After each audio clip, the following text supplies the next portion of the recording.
afternoon, everyone. Whether you're joining us from YouTube, Facebook, or from our AfricArena app, big thank you for being with us this afternoon for our AfricArena selection event dedicated to seed startups. I'm Leo Boigny, the ecosystem manager of AfricArena, and I will be facilitating this speech competition today. In a few words, what is AfricArena? We are an African tech accelerator based in Cape Town, South Africa, and what we do is we do the bridge between the founders, the investors, and the corporates. So we do that mainly by running corporate open innovation challenges, but we also run side initiatives such as our regional summits, our unconference, or even this event actually. Few numbers regarding our stories. So we have been created in 2017. Since then, we have enrolled actually hundreds of startups through our different programs, or at least open innovation challenges. And among the startups that have been through our different challenges and program, more than $220 million have been raised by those startups. Obviously, a word to our sponsors and partners. Without them, nothing would be possible. So big thank you to AWS, BPI France, or even ITC United Nations. Some of them have been supporting us. I mean, most of them have been supporting us since the very beginning. So big thank you to them. But what is exactly this event? So as I mentioned, it's a selection event, right, for our regional summit. So this event is actually part of a series of 3 events dedicated to seed, Series A, and growth startups. So that's basically the core process of our selection process for our regional summit. What is our regional summits? We have 4 summits this year. The next one being the Southern Africa Summit that will happen in Johannesburg between the 18th and the 20th of May. It's going to be rather classic summit. So on the 19th and the 20th, we'll have panel discussions and pitch competitions. We also have networking sessions. The whole idea is really in the DNA of AfricArena, so it's to foster basically the investments in the African tech continent. On the 18th, so the day before the panels and the pitches, we will have the founder bootcamp that would be powered by FSAT Labs, where the winners will actually be attending workshops and training before that summit. Speaking of the winners, we'll have some winners today that will be actually announced next week, Thursday. This event will unfold as follows. We'll have 8 startups pitching during 3 minutes, and then we'll have 3 minutes of questions from our judges that I will introduce quickly. More than the 3 judges, actually, we will also have the audience. So I will be running a poll throughout that event where the audience will be able to vote for their favorite startup, and that will be taken in consideration in the decision process. For the ones that are joining us from YouTube, Facebook, or from the app, you can just comment there. And what we will do is at the end of this event, we are just going to tally up all the scores, and then we will announce the winners next week, Thursday.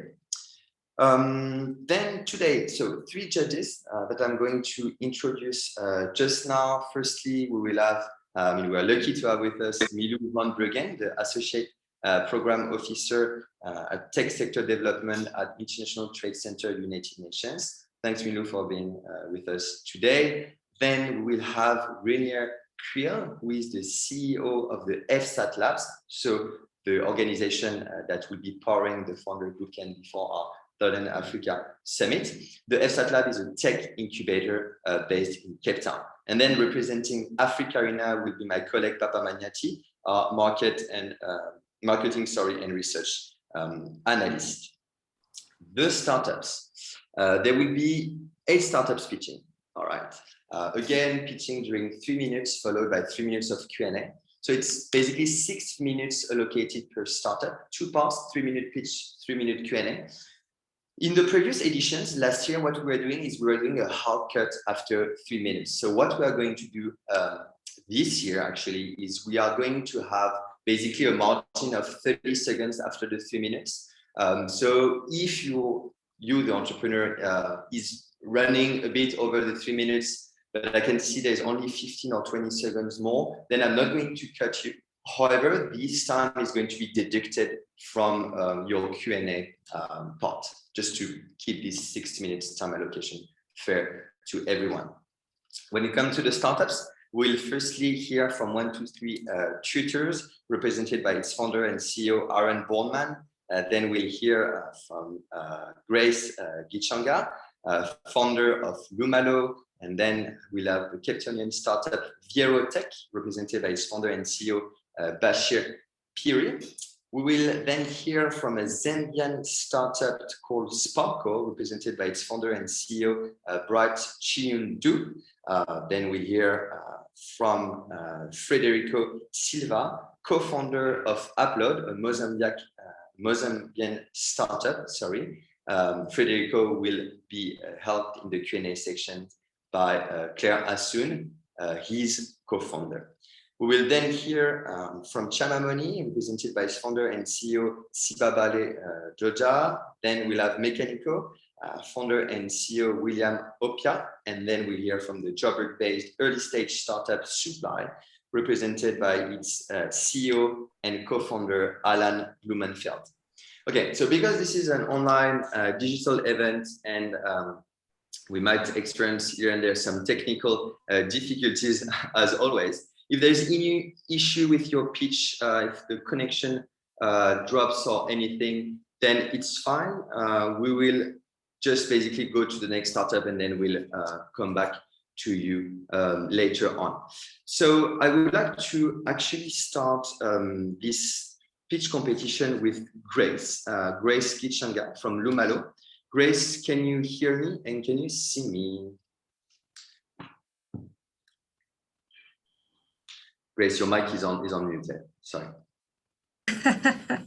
I can hear you. I can see you. Awesome. Grace, right. You will be the one pitching first. All right. Okay. So can you see my screen? Yes, I can see your screen. So rule of the game for everyone is I just have a stopwatch, basically. I'm going to start the timer at the go for 3 minutes, and then as soon as you're done, or if you run over, I will let you know, and then we'll just continue with the Q&A. For the entrepreneurs in the audience, how does the scoring work? The 3 judges, Papama, Renier, and Milou, they all have a judging sheet with different criteria, all right? And this is how they are going to score you.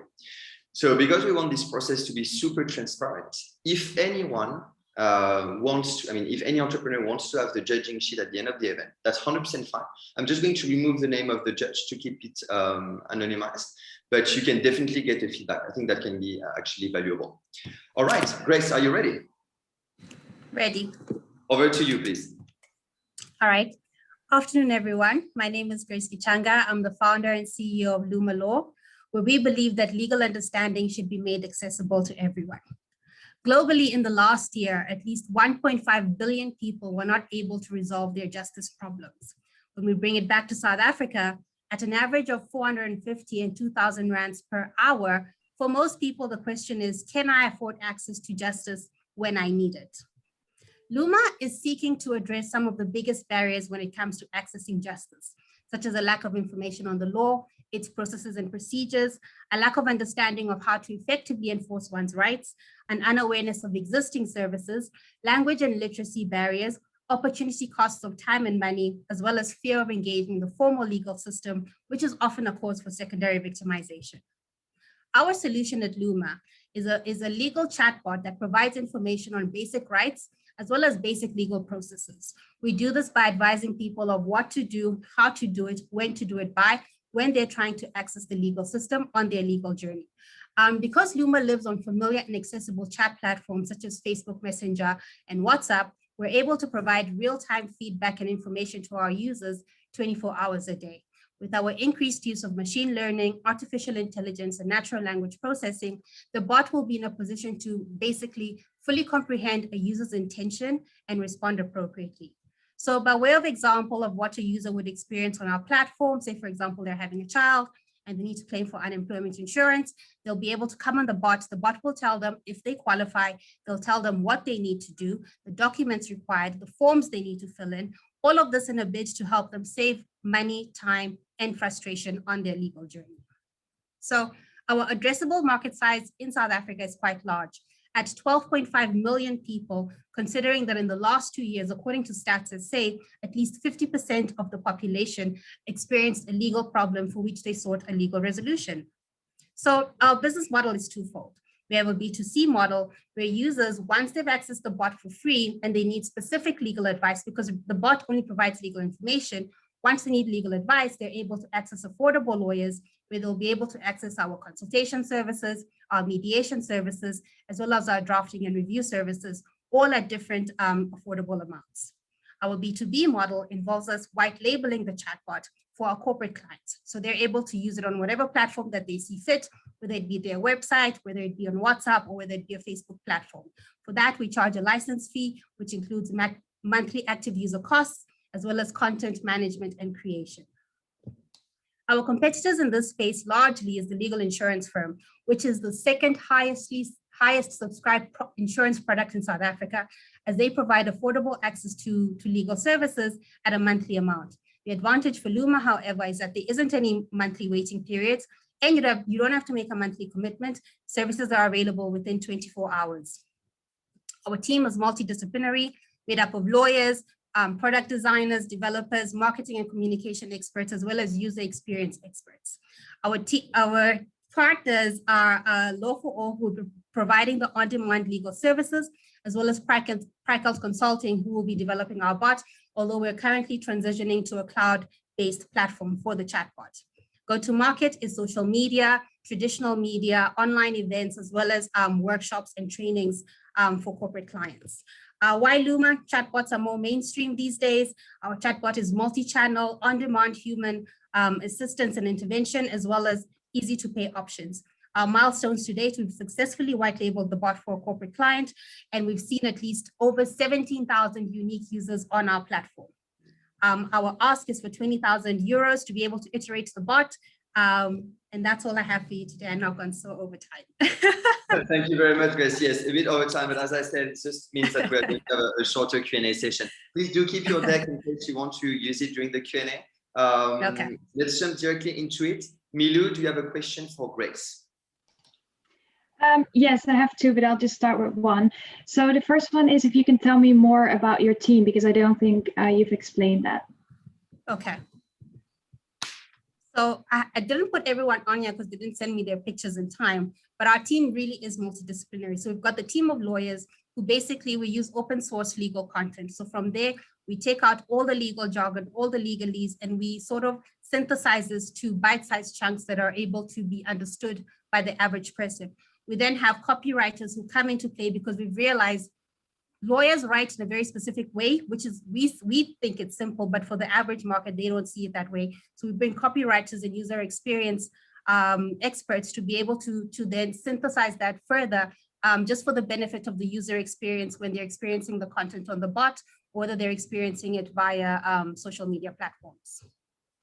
Thanks, Grace. And then we've got developers and the like. Thanks, Grace. I just want to have another question because we are running out of time here. Renier, do you have a question for Grace? We have 40 seconds left on this section. Yes, Grace. Well done on your pitch. Just a question regarding the scalability. So the law is quite complex and it's quite broad, and there's quite a lot of different unique cases out there for people to need help with. How do you cater for all these differences in the law, and up to, maybe just give a comment up to what point is the product scalable at the moment? Okay. 20 seconds, Grace, 20 seconds. Okay, so like you said, the law is huge. So we're starting out with labor law because it seems to be the widest reach that we've seen even from the current bot. How are we scaling? We're actually working on going onto the AWS platform, which will allow us to have greater scale and have access to also professionals from that side to enable and assist us with scaling across not only South Africa, but possibly across the continent. Thank you very much, Grace, and we are running out of time here. Thanks again. Thank you. Grace Gishanga, founder of LumaLaw. I'm now calling on stage Bashir Piri, founder and CEO of Viero Tech. Bashir, can you hear me? Can you see me? Yes, I can hear you. Awesome. Same rules. Whenever you're ready. All right, screen sharing on. Perfect. Okay, Bashir, Over to you.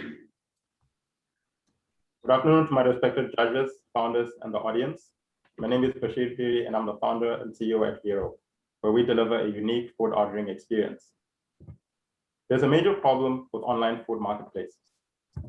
There is no way for restaurants to manage their brand identity. And this is a problem because when it comes to buying food, or anything for that matter, who you buy from is just as important as what you buy.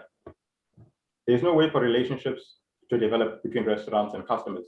And this is also a problem because customers usually buy from restaurants that they have a relationship with. That's why most people order food they've purchased before, or from restaurants they've actually been to in person. This means that it's very hard for customers to discover new food experiences. And when it comes to ordering food, they just stick to what's familiar. In most cases, one of the large franchises. So restaurants have no way to manage their brand identity. They can't develop relationships with customers, resulting in them generating a low fraction of sales. Marketplaces are not working for them. Until now, I introduced to you Viero Eats, a platform for customers to discover truly unique food experiences. We've designed our platform in a way that really pushes up the brand of the restaurant. And when customers shop on our platform, they don't just see a menu, they get to see who the restaurant actually is. But how does all this work? Customers get on our platform and they choose a restaurant they want to buy from. And when they click on a restaurant, they end up on a single branded store, branded with the restaurant's very identity. And they can complete the transaction there, and we deliver the food to them. But they can also access this branded store directly from the restaurant's website, or social media pages, or even through an email marketing campaign. So over and above listing restaurants on our marketplace, we also give restaurants a deep link to their branded store, which they can add to their different channels of which customers can use to order food, and we deliver every order. We charge restaurants a monthly commission between 250 to 1,500 Rand, and also charge them a commission of 15% per order. And we charge customers 10 Rand per delivery. The food delivery industry is huge. It sits at $151 billion and grew at 11% in 2020. In Africa, the industry grew 17% in 2020 and currently sits at $2.2 billion. There is a massive opportunity and the market is growing. The South African market accounts for just over 50% of Africa's market, with 15% increase in revenues in 2020 alone. We launched our subscription model in late February and are currently generating 6,500 Rand in monthly revenues. We will soon launch our marketplace model towards the end of the month. The team consists of myself as a CEO and tech lead, and together with my co-founder, Hopewell, we have just over 2 years experience building food delivery apps. We spent most of 2019 helping entrepreneurs in townships and informal communities to launch food delivery businesses by offering our technology on a software as a service subscription model. Thank you very much, Bashir. Well, perfectly on time. I can hear the timer on your end as well.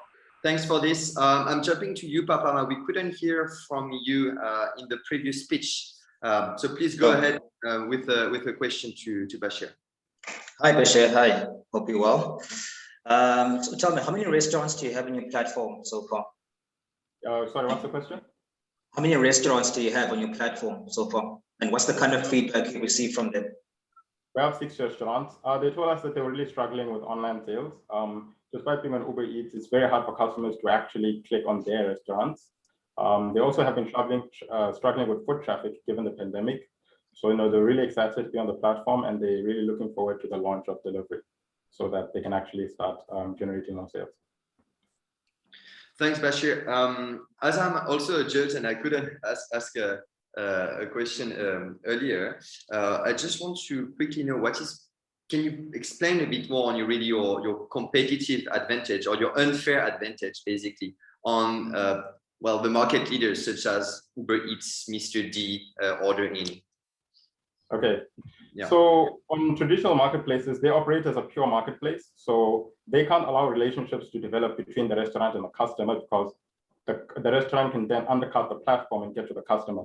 But we operate in a hybrid model. So over and above the marketplace, we also have a branded single store that the restaurant adds to their website. So whether the customer is shopping through our third-party platform or whether they're shopping directly through the restaurant's website, it's still coming to our platform. So ultimately, we benefit from creating a relationship.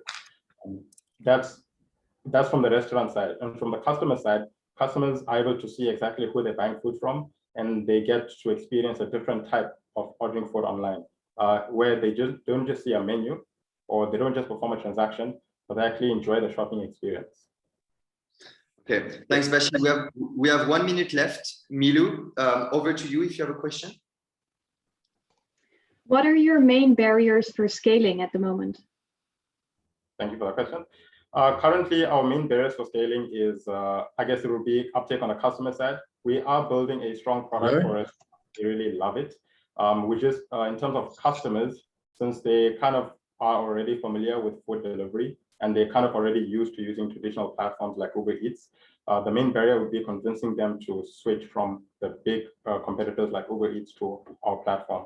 But once we can get that done, then everything will be in order. Thanks, Bashir. We are arriving at the end of the six minutes, I mean, the total time allocated. Thank you very much again for this speech. All right, now we have Aaron here with us. As a reminder, Aaron, you're the founder and CEO of 123 Tutors. Aaron, can you hear me? Can you hear me and see me? Your mic is on mute. Can you hear me now? Yes, I can hear you now. Okay, perfect. All right, Aaron. Same rules, so 3-minute pitch followed by 3 minutes of Q&A. I will let you share your screen with us. Okay, let's just do that. Wait, let me just get the pitch for you because all my tabs are open. It was quite a day. Let's see, where's this pitch? Yeah, this one. There we go. Okay, so how do I make it full screen? Okay, let me just give me 1 second. Sorry. Okay, do you want maybe to take some time and then we can just move on with the other startup? Yeah, that's fine. That's perfect. Okay, let's do that. All right, Bright, I'm coming over to you. Aaron, I will let you mute your mic, please. Bright Chiliwandu, I'm coming over to you. So CEO and founder of Sparco, Zambian startup. Bright, how are you? Fine, thank you. How are you? I'm good. So we will let Aaron overcome the little technical difficulties and I will let you share your screen with us and start your pitch whenever you're ready. Again, same rules, 3-minute pitch, 3 minutes of Q&A. All right. Cool.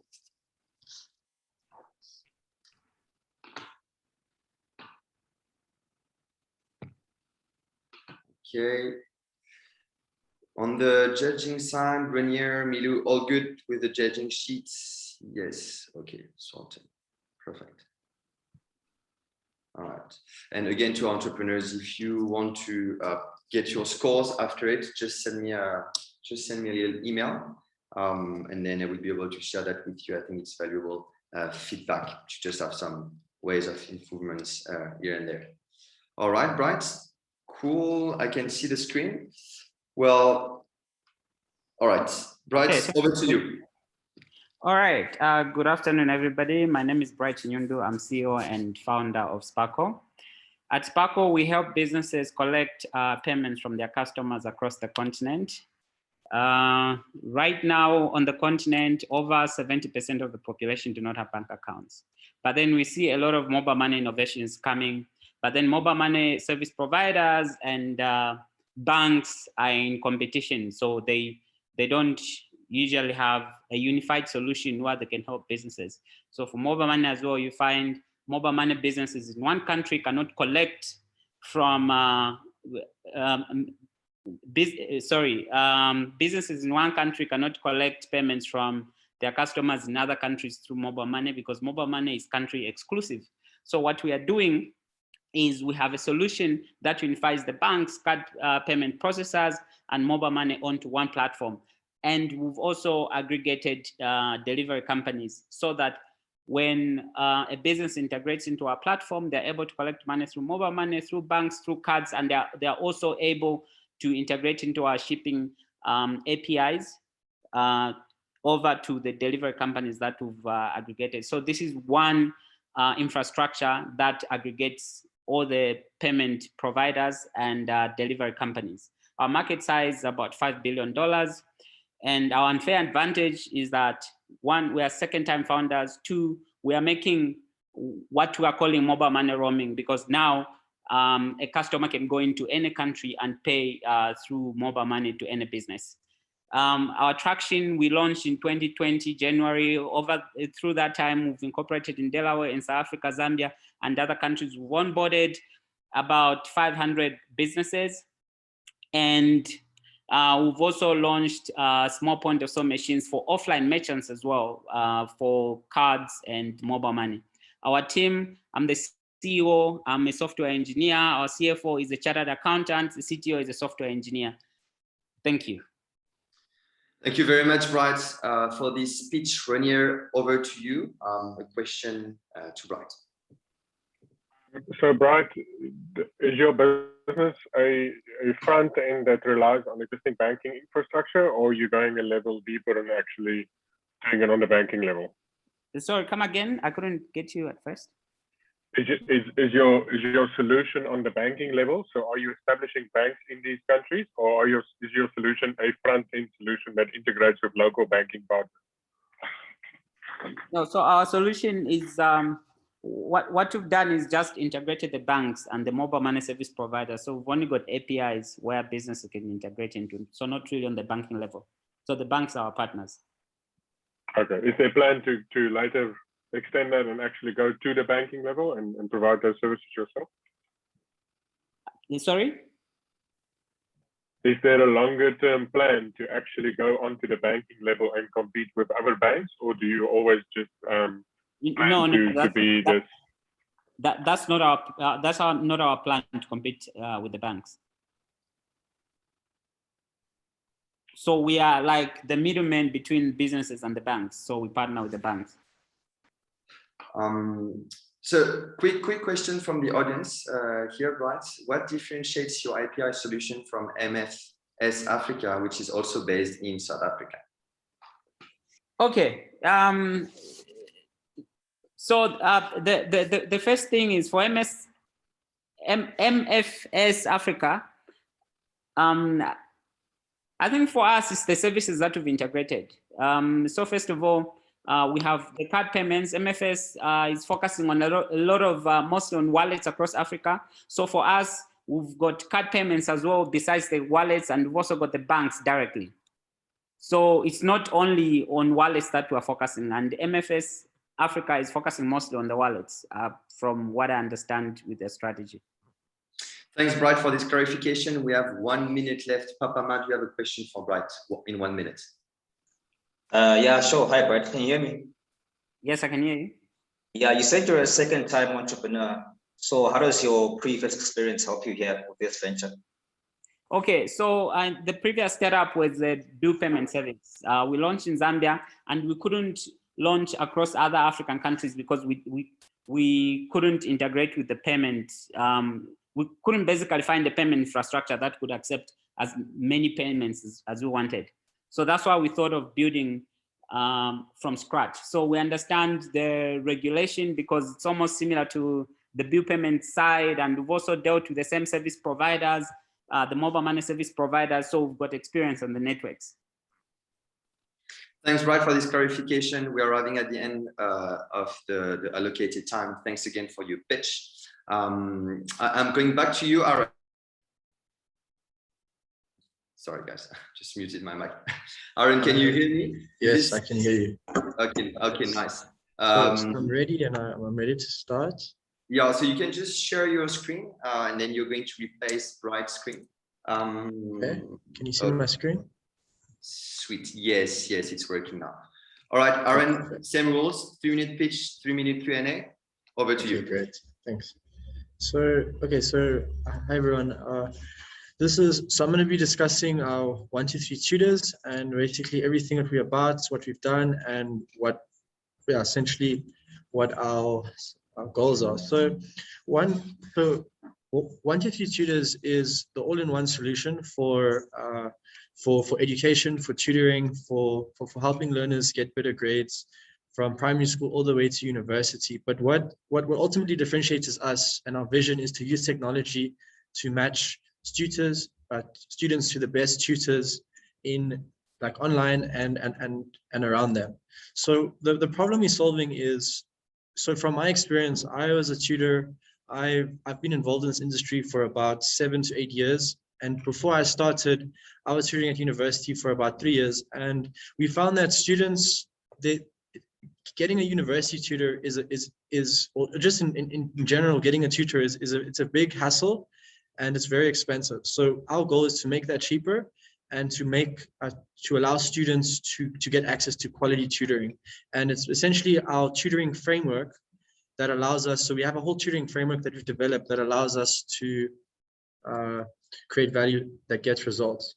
So our proposed solution, which we've actually already created, is let me just quickly show you here, is our web application. So we've actually created technology that can link students and tutors hassle-free without anyone being involved, and hence why it's a platform, right? So we use so we have technology that matches them. We have a smart matching algorithm that does so. We also have video subscriptions. So we use our data and we create courses around where we see a lot of problems, a lot of students, big demand. We have video courses right now for all, like basically for the whole matric. Our journey so far is, so we started in 2017, and then we just started with me. And as you can see, it's just been traction, it's just been growth. We started with just 33 students. This is supposed to be 150 hours. There was a mistake here. All the way to 2020, which was our culmination, where we did over 5,000 hours of tutoring. And this was just a team of it was a team of 8. We did scale down due to COVID and a lot of internal operations. Turnover highlights, we went from 20,000 to 1.3 million.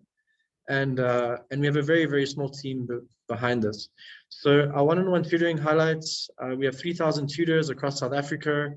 So to show you the results, we've done 1,007 recorded so far. We've done more than this. We've got an average rating of 4.6 or rating 2,000 tutors. Where we were all over South Africa. At this point, our vision is to go all over the world.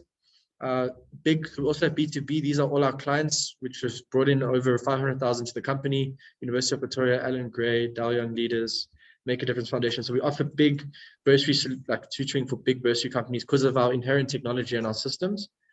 And then just a quick overview of this is the students so far. I think we can leave that for now. Just our revenue, our net profits. So from day one, we've been making profits. And as you can see, there's been a lot of growth. So last year we only made 300,000, but that's because of our R&D, our technology. And we don't have any form of investments or anything. It's all self-funded. And yeah, the average hours that we've done has grown quite a lot. If you would like to look at that, and just other product offerings we have to upsell our clients, group tutoring, video courses, the subscriptions, and also notes.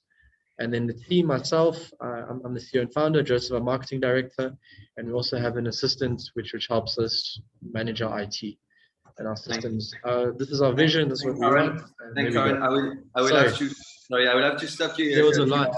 Sorry about that. So we need to keep some time for the Q&A as well. So we have 2 minutes for Q&A here. Just going to ask you a quick question. You can keep your deck and go through it. What's basically your competitive advantage compared to other market players? We know some other players doing the same thing, for example, in the South African market. Okay, so what is your key differentiator compared to? So firstly, it's the affordability and the hassle, like just the convenience. So it's basically our backend system. So our competitors, they use there's a lot of inherent admin in tutoring because it requires a lot of administration to get good tutors and manage tutors, and whereas we use technology which allows us to scale a lot better. And a lot of our tutors are not playing in the university space specifically, and so we basically position ourselves strongly in the university space. And also it's basically like it's our technology, and then our inherent tutoring systems, like how our tutors actually do the tutoring. That's also what gives us an advantage. So our technology, our tutoring, our actual service, and then the scalability of our solution as well. And affordability, if I got it correctly. And of course, definitely the big one is affordability. Okay, thanks. We have 45 seconds left on this section. Milu, I would like to come over to you. There are also some questions from the audience. You would be more than welcome to just answer them separately. Milu, we have 35 seconds left. A quick question for Aaron. Sure. Thank you very much for your pitch. I'm just wondering, how do you get traction? Because students obviously are the ones with not so much money. So how do you get them, and what's exactly your money making model? So in 20 seconds, Aaron, please. Okay, pardon? Okay, so we basically target parents and bursary companies.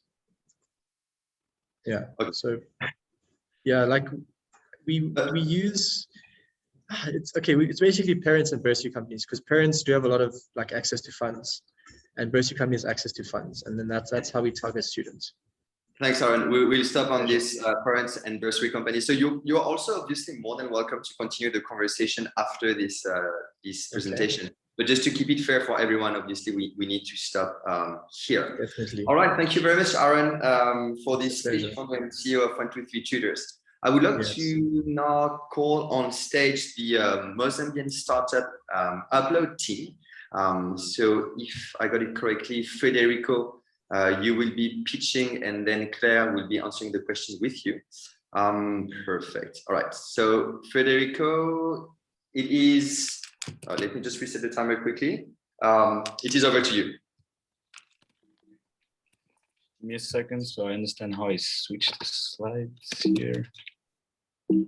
Just click on it. Just click on it with your mouse. No, it doesn't work. Unfortunately, it's not working. Okay, I think. Or you can do like this. That's perfect as well. Yeah. Okay, Federico, timer has started. All right. Hi, I'm Fred. I'm the co-founder and CMO of Appload. Appload is a logistics marketplace operating in Mozambique. To tell you a bit about my background, I've actually founded and built the largest online job board in my country. I actually expanded it to Angola and to Greece. I also kickstarted the local startup ecosystem. And in May last year, I sold my venture to join these two women that were literally eager to move the world in addressing logistics in Southern Africa. So when assessing the issues in logistics in the region, I came across three distinct problems. One, to ship goods from south to north in my country was twice as expensive as shipping them from China. Two, health and agricultural products end up expiring in warehouses in the field because there's no timely transport solution, while on the same side, there's so many empty trucks looking for cargo.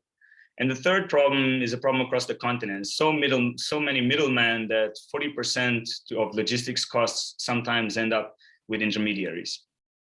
So Appload offers a efficient solution to connect shippers and carriers, where shippers request a trip on the platform, carriers submit a proposal real time, shippers then select the best proposal, pay, monitor, and rate on the platform.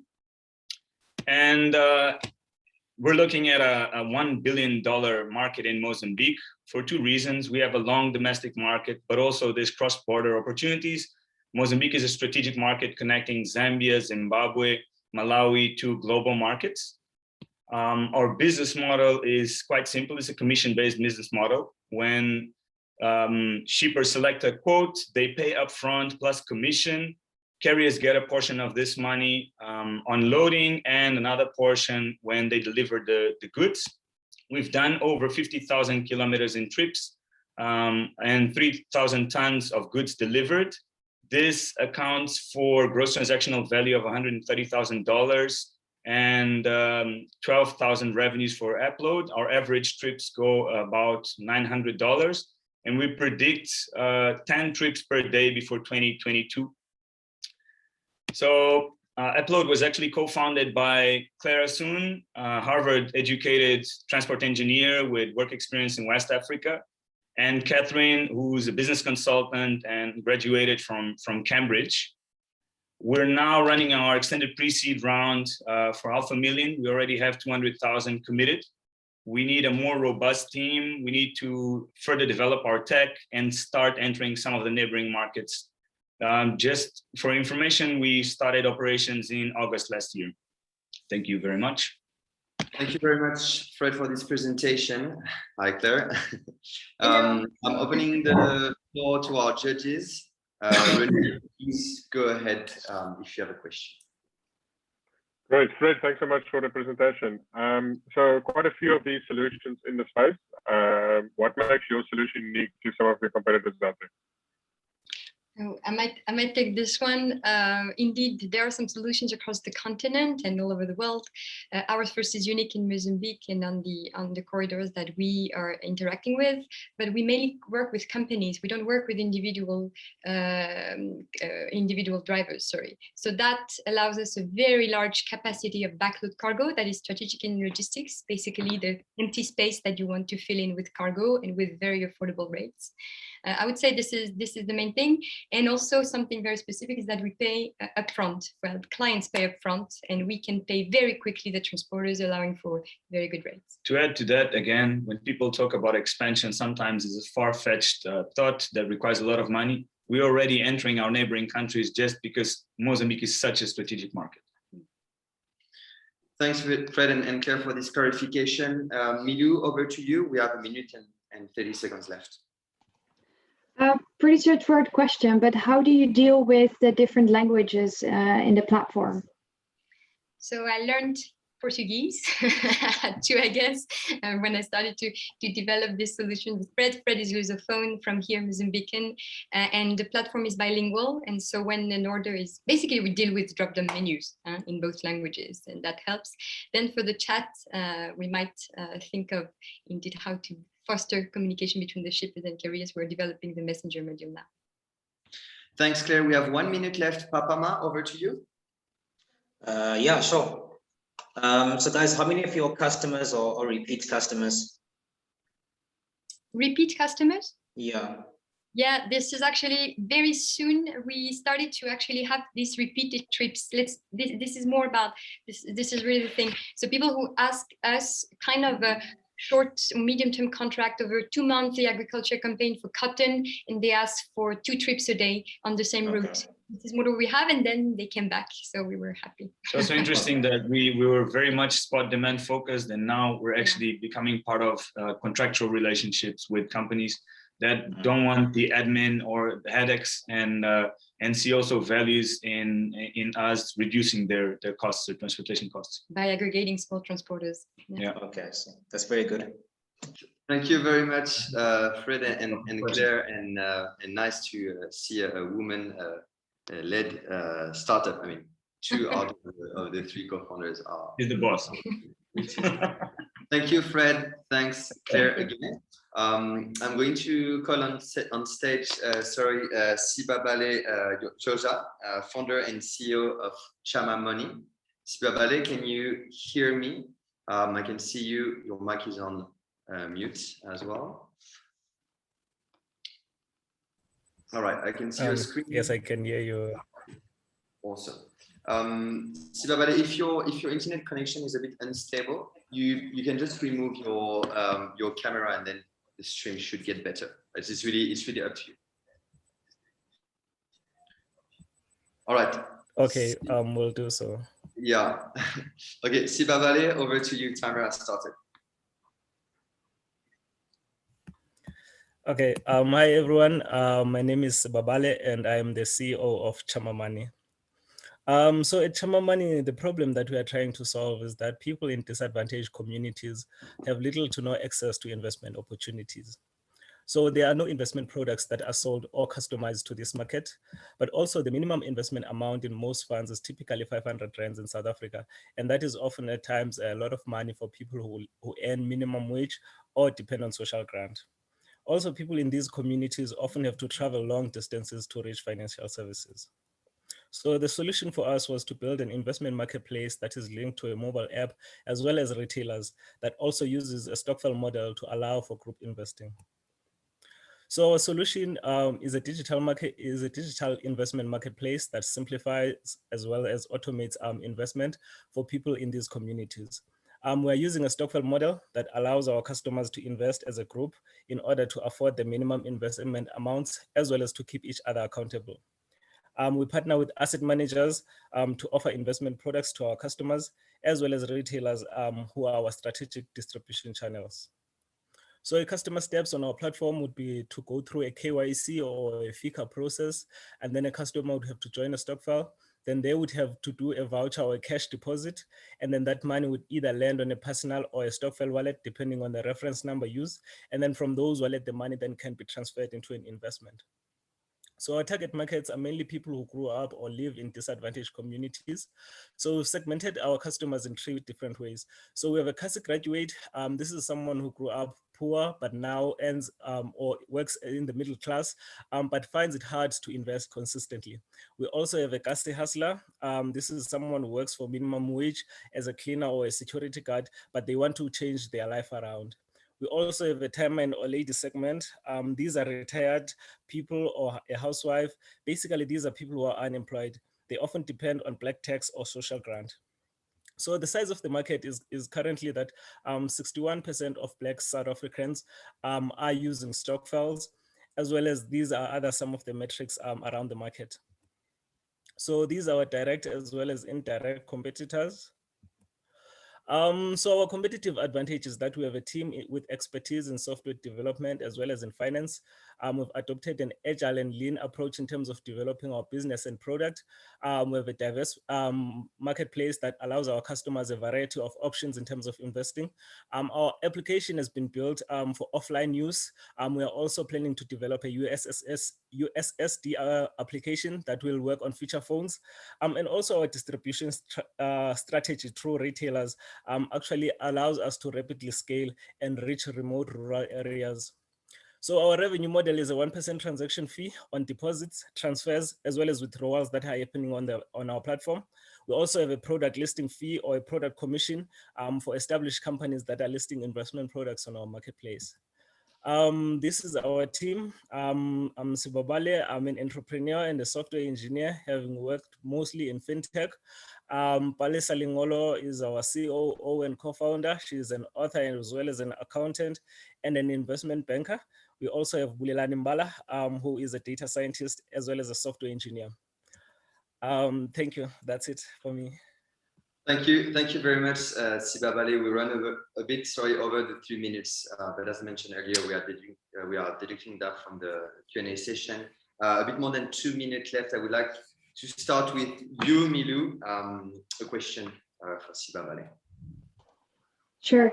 Thank you very much. So my question is whether you can tell us a bit more about your retention rate and what is the main feedback that you get from customers that you change and implement in your product?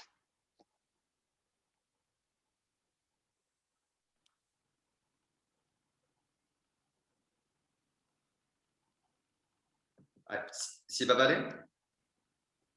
I think he dropped off. Yeah, it looks like the connection dropped. All right, that's not a problem because that was really the first question of, oh no, Sibabale is back. Okay, just putting on timer on pause. Sibabale, do you hear us? Yes, sorry, my internet connection went south there for a bit. Okay, no worries. I've just stopped the timer. Have you heard Milou's question? Unfortunately, I didn't. Okay, please, Milou, if you don't mind, sorry about this. You just repeat your question and then I will start the timer as soon as your question is done and then you can carry on. No worries at all. Thank you for your pitch. So my question is around your retention rate, if you can tell us about that, as well as if you had feedback from customers and how you integrate that into the product. Yeah, sure. So we've currently released a proof of concept, which has over 30 users at the moment. And we've also engaged rigorously with customers through customer interviews. We've interviewed over 50 customers, and the feedback has been very positive. People in rural communities as well as in townships are very excited for a solution that will include them into the financial system and actually allow them to invest and realize their goals and actually get them out of poverty. Thank you very much, Sibabale. We have 50 seconds left. I would like to ask a question from the audience. Denise is asking you, how are you going to keep your competitive advantage, seeing that the SA Post Office offers a similar service? What is your answer on this one? 35 seconds. I think for us, it is mainly to long term, we want to actually erase all fees, so be a fee-free platform. So basically, we will try and monetize ourselves from entities that are listing products on our marketplace. So the fee-free structure, that's the way we're going with. But long term, we're also looking into exploring quantitative trading, which means it gives our customers a lot of opportunities to kind of get high returns or high yield from their investments. So yeah. Thank you very much, Babale. We have arrived at the end of the 6 minutes.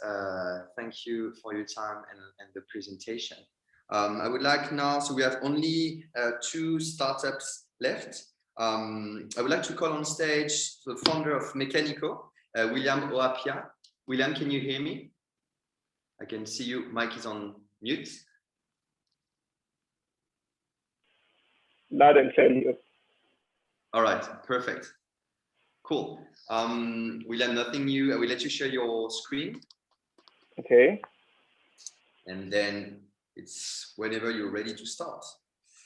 Yeah, so William Oapia, founder of Mechanico, you will be pitching now. And then the last startup for this session after William would be Suppli with his CEO and co-founder, Alan Blumenfeld. All right.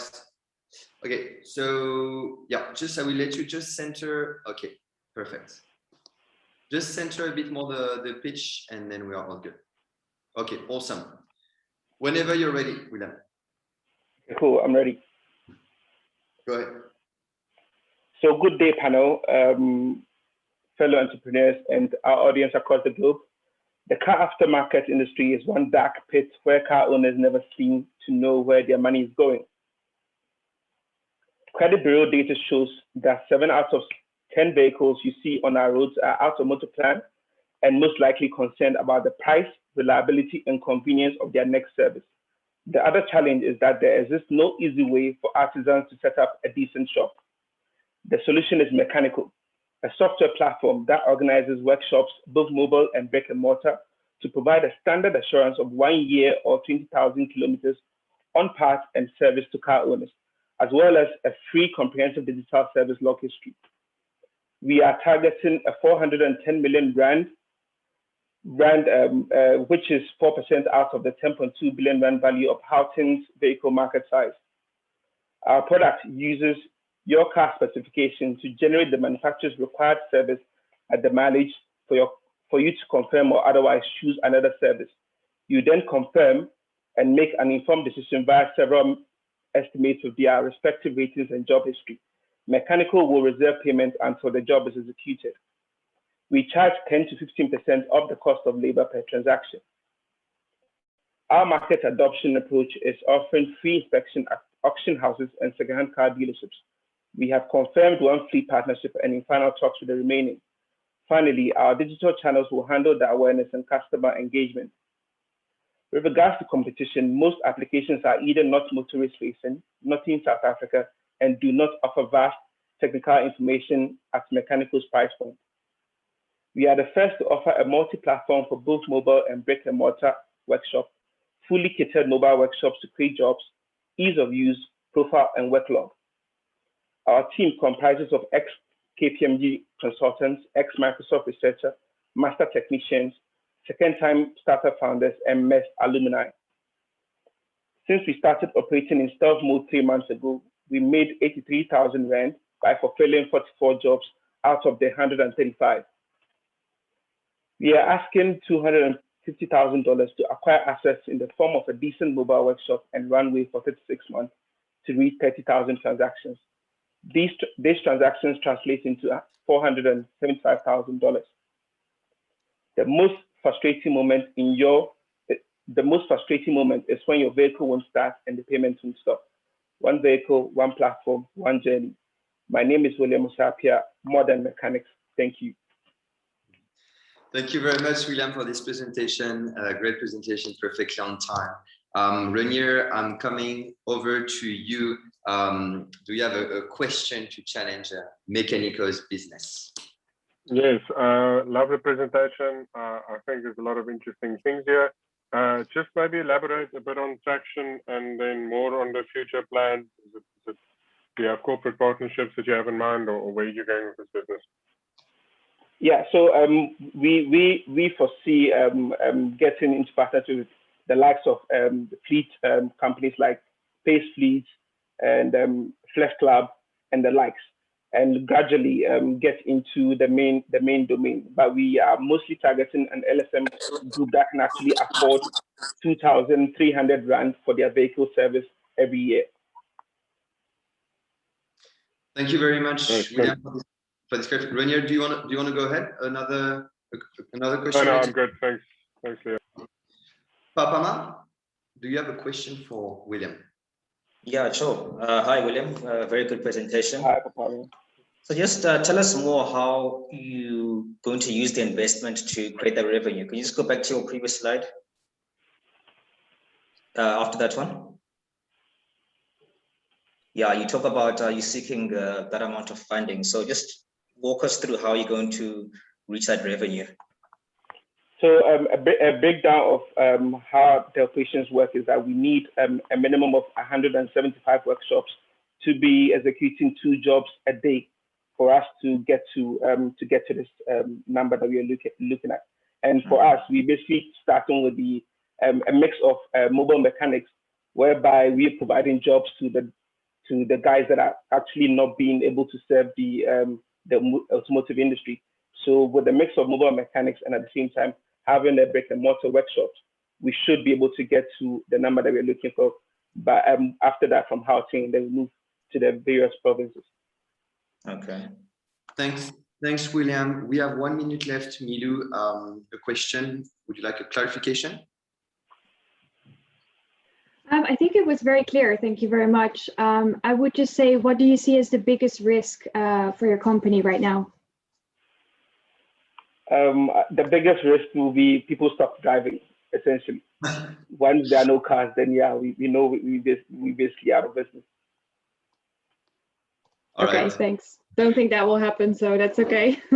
Okay, no, then that shouldn't be for tomorrow. I mean, we never know now these days, but whatever. Okay, thank you very much, William. We are running out of time here. Thanks for this great presentation. I'm going to you, Alan.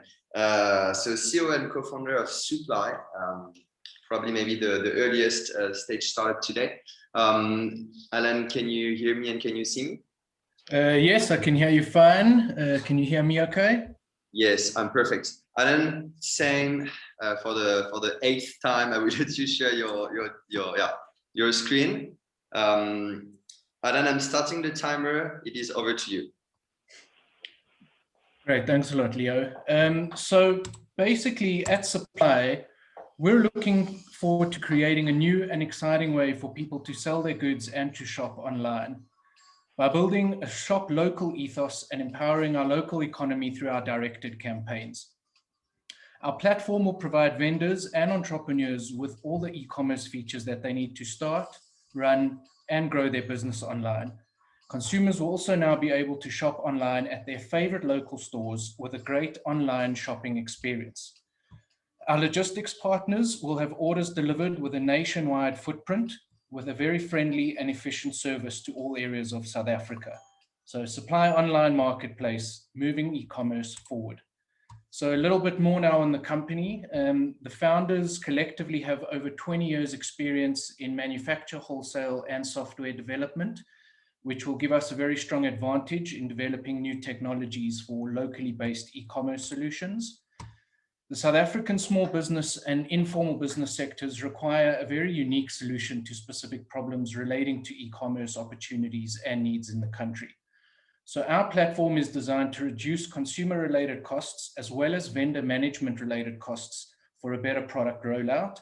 We also have unique feature development aimed at the specific e-commerce requirements for the different sectors of both local retail and distribution industries that will allow us to assist in local growth.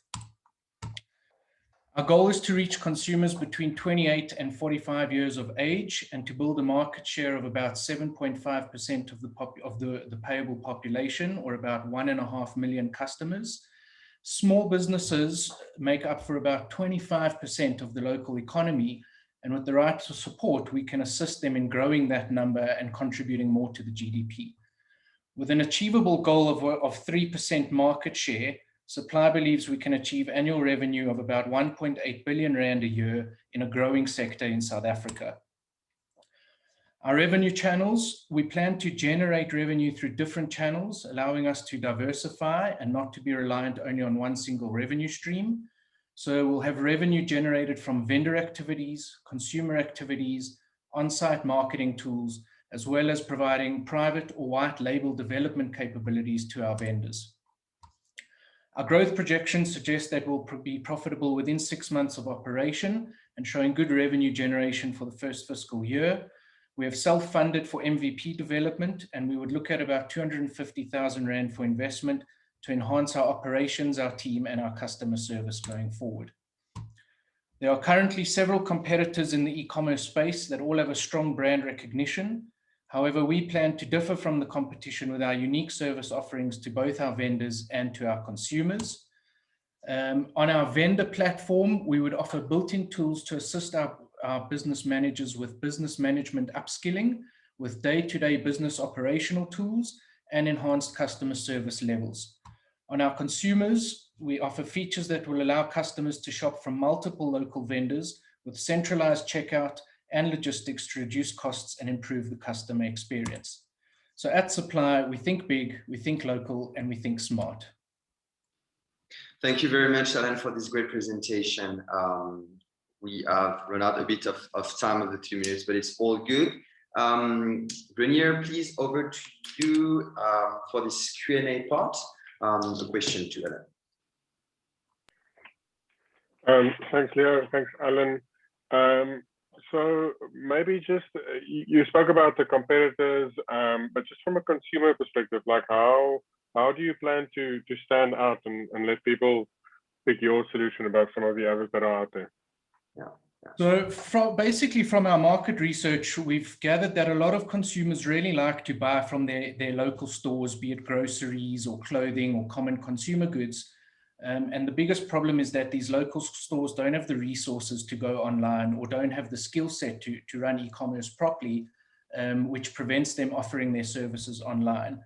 So what we would do is bring all these vendors online to a marketplace, which would allow consumers to shop either from one or multiple stores and then receive a centralized delivery to their front door or whichever address they wanted delivery to. Thanks, Alan, for this clarification. Quick question on my end. How are you going to handle payments, right? Because not all of the consumers that you're targeting may be banked, which means that there might be a big cash component. How are you going to handle payments on your platform? Yeah. So it's a big challenge for us. For MVP1, we've really just gone with your standard online payment routes, being instant EFTs and debit cards and credit cards. However, with more resources and future development, we do want to look at other alternate payment methods like cell phone banking, creating e-wallets where people can actually have an account on the site, and possibly even cash options at some point in the future. But that requires a bit more logistical planning, and we don't have the resources for that yet. All right, thank you very much, Alan. We are running out of time here, so that's basically the end of this presentation. And actually, it's also the end of this session. We were supposed to finish at 4. Sorry, we are running a bit late today. But I mean, as we are doing these sessions live, which we think is more dynamic, of course, we have some little technical difficulties sometimes here and there. So without taking too much of your time, I would like to say a big thank you to Renier, Papama, and Midu, our 3 judges. Thanks to the audience, we are going to have a look at the poll, and we are also going to have a look at the different comments to take your vote into considerations. Obviously, thanks to all of our entrepreneurs, Bright, Alan, Sibabale, all of you that have pitched. I mean, behind the 3-minute pitch, you have hours, weeks, months, years of work. So thanks for taking the time in this kind of event. Thank you very much, of course, to the audience that have joined us in Zoom and other platforms. When it comes to the winners, I'm going to obviously chat with the judges. We are going to take our decisions, and winners will be announced at the end of the next pitch sessions, also dedicated to seed and Series A startups. That session will happen at the same time, same day, but next week. So that's the words of the end. Thanks again to everyone. Thanks for joining us, and stay tuned to our social medias and our website for the latest news. Thanks and have a nice afternoon. Bye. Thank you. Cheers.